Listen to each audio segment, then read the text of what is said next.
This is Tara Dominic, and I'm standing in for Chrissy on Community Matters. And in this studio with me, I have the students from the Arts Institute in Bournemouth, and they're involved in the Cradle exhibition, which is going on in the Bournemouth Lower Gardens until the 4th of May.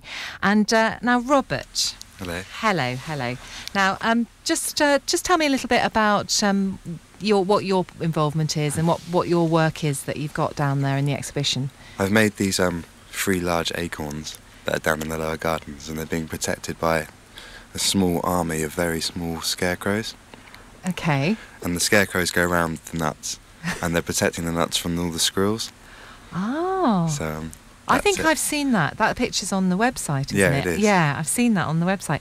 So what gave you the idea for that then? What this protective thing? Well, when we had to write the proposal for the council, I went down before to the gardens and realised that the squirrels, there's quite a lot of squirrels at the Bournemouth at the gardens, and some people like them and some people don't, because they can the wardens don't like them because they can wreck the trees and steal bird young and eat the eggs and things. Yeah. So and they also wreck the trees because of territory with the male squirrels, but some people like feeding them. Most of the public do. So I proposed to make these scarecrows that would try and scare them away, but I know it wouldn't work, to keep both sides happy. Yeah. Sort of thing. So then I then made these big nuts, these big acorns that go in there. So then the idea is that hopefully the squirrels would try and get to them because they're so big, but then they'd be too scared. Yeah. And scare them away. Fantastic. Where do you get ideas like that? Do they suddenly come to you? Is it like they just come to you in a moment, or? It was pretty quick. I remember being in the gardens and just looking at the squirrels and just being, oh, scarecrows are squirrels. Yeah. And it sounds quite catchy. So. Yeah.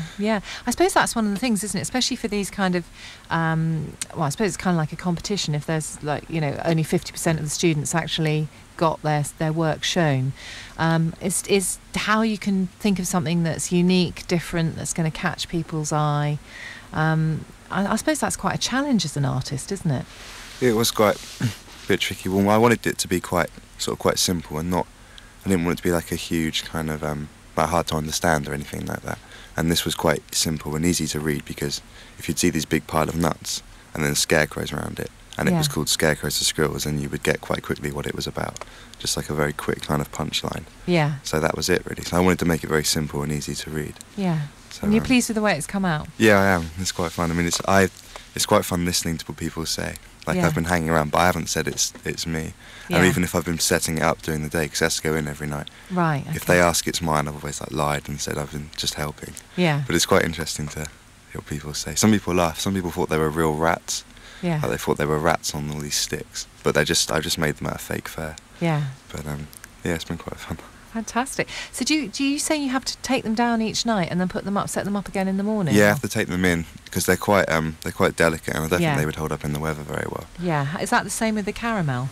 No, actually for the caramel, because it's already in the bandstand, we just lock it up. Oh, okay. Fine. So that's good. So you've got no fears of people after partying or being out night clubbing to come down and start nibbling on your beautiful works of art? Not for mine, no. I'm carefree pretty much when it comes to the nighttime life of Bournemouth. Yeah. I suppose if they did, that would just be moving the art on into another area. It would be fine for me because it's ephemeral artwork anyway, so I could just relate it instantly back into just artwork being destroyed by a suburban lifestyle or something. Yeah, you can do anything really, can't you, with art?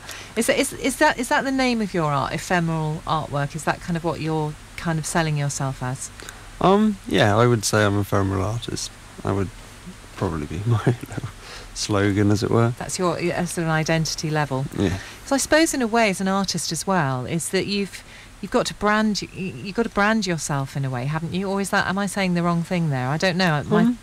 My thinking is that you have a style, and it's you're almost kind of creating a brand as an artist. I think that's true, but I also feel that if you wanted to do something different to what everyone is known for doing, then you can go off and do something else. It's not completely strict resume, but I do quite like having a brand. Yeah, because part of the exhibition is the girls, isn't it? The girls, Zoe Sinclair and what's the other lady's name? So we're all frantically looking in our.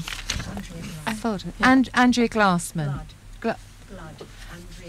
Andrea Blood and Zoe Sinclair, that's right. And they form a duo called The Girls. And, I mean, they're very much a sort of a brand, I think, aren't they? I mean, they've got this style, these sort of wacky, kind of zany women who are out there kind of doing their thing, doing their artwork. And I think it works quite well. Rachel, have you seen what they've got in the exhibition?